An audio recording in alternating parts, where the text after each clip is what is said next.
नमस्कार दोस्तों, किसी दोस्त ने कमेंट किया था।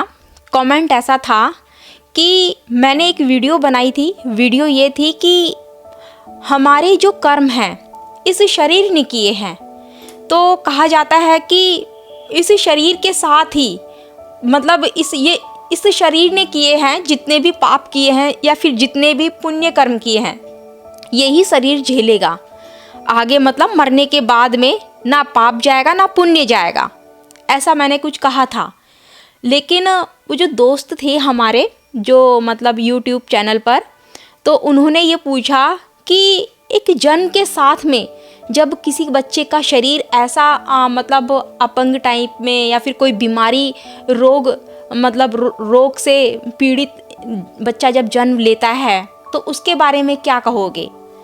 तो मैं आपको यहाँ पर बताऊँ उसके बारे में मैं ये कहना चाहूँगी आपसे कि देखो, जो पाप कर्म थे वो सारे झेल लिए, ठीक है, इंसान ने। लेकिन जब मृत्यु आती है तो दोस्तों एक सूक्ष्म शरीर भी होता है, एक सूक्ष्म अदृश्य शरीर भी होता है। वो क्या है? वो मिटता नहीं है, वो मिटता नहीं है। तो उसका क्या होता है? देखो, उस शरीर ने तो सारे भोग विलास कर लिए, क्योंकि कर्म उस शरीर ने ही किए हैं। कर्म उस शरीर ने ही किए हैं। करवाए किसने थे? इंद्रियों ने। अब मैं आपको यहाँ पर बता दूँ, ये मतलब प्रॉब्लम ये यहाँ पर ये है कि जब वो आत्मा निकलती है तो उसके साथ में क्या है? सूक्ष्म शरीर भी निकलता है। और वो सूक्ष्म शरीर अपने साथ में क्या क्या लेकर जाता है, डिपेंड उसके ऊपर करता है। यहाँ पर वो बात लागू होती है कि जब बच्चा पैदा होता है तो वो मतलब रोग से पीड़ित होकर होता है, उसका शरीर में कोई प्रॉब्लम होती है, किस वजह से है, या फिर मतलब माँ बापों के कुछ ऐसे कर्म थे कि ऐसा बच्चा उनकी किस्मत में आया, ऐसा बच्चा उनकी किस्मत में आया। तो क्या है, केवल एक बच्चे को ही दोष नहीं दिया जा सकता। यहाँ पर दोष माता पिता का भी है, क्योंकि माता पिता को भी उसके भाग्य से ही मिलेगा। बच्चे, धन दौलत, हर एक चीज़ इंसान खुद अपने भाग्य से ही कमाता है। उस मतलब जो बच्चा पैदा हुआ, उसने मतलब पैदा होने से पहले, और जो मतलब पहले एक इंसान था, उसने अपनी लाइफ में सब कुछ भोग लिया। लेकिन जब अपने शरीर से वो निकलता है तो वो सूक्ष्म शरीर के साथ में निकलता है, और उस सूक्ष्म शरीर में कैसे कैसे विचार हैं, इच्छाएं हैं, ये तो उसके ऊपर ही डिपेंड करता है। उसी वजह से मतलब हमारा जन्म निर्धारित होता है कि हम कैसी कोख चुने, कैसे माता पिता को चुने। तो मतलब ये बात यहाँ पर लागू होती है, बाकी और कुछ नहीं। हमने जो भी कर्म किए हैं इस शरीर के साथ ही, वो सारे कर्म मतलब भोग विलास हमें इस शरीर के साथ ही मिलेंगे। हमें किसी दूसरे जन्म की मतलब दूसरा जन्म लेने की ज़रूरत नहीं। लेकिन दूसरा जन्म हम लेते क्यों हैं?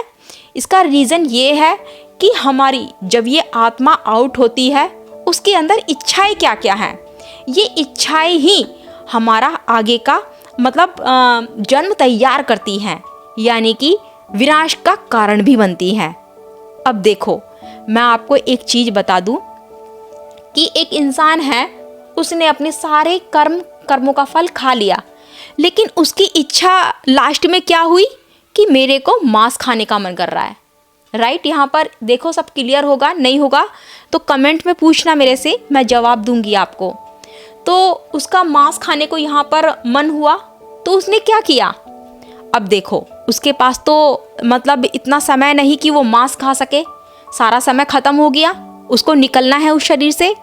अब वो मांस कैसे खाएगा? वो इंसान के लिए उसने ऐसे कर्म किए नहीं कि इंसान का जन्म उसे मिल सके। तो दोस्तों, मैं यहाँ पर आपको बता दूँ, वो मांस किसी और जीवन में रहते हुए खाएगा। कैसे कि जैसे कि कुत्ते के रूप में, शेर के रूप में, गीदड़ के रूप में, तो इन रूपों में रहकर वो मांस खाएगा। इंसान का अगर उसने कर्म किया है तो वो इंसान के जन्म में रहते हुए मांस खाएगा। तो मैं आपको यहाँ पर क्लियर कर दूं कि हमारा जो सूक्ष्म शरीर है वो मतलब क्या क्या लेकर जा रहा है, कौन कौन सी इच्छाएं लेकर जा रहा है। तभी तो कहा जाता है कि मेडिटेशन करो। मेडिटेशन से क्या है, तुम्हारी इच्छाएं, तुम्हारे विचार समाप्त होंगे, तुम्हारी इच्छाओं के साथ में विचार भी समाप्त होंगे।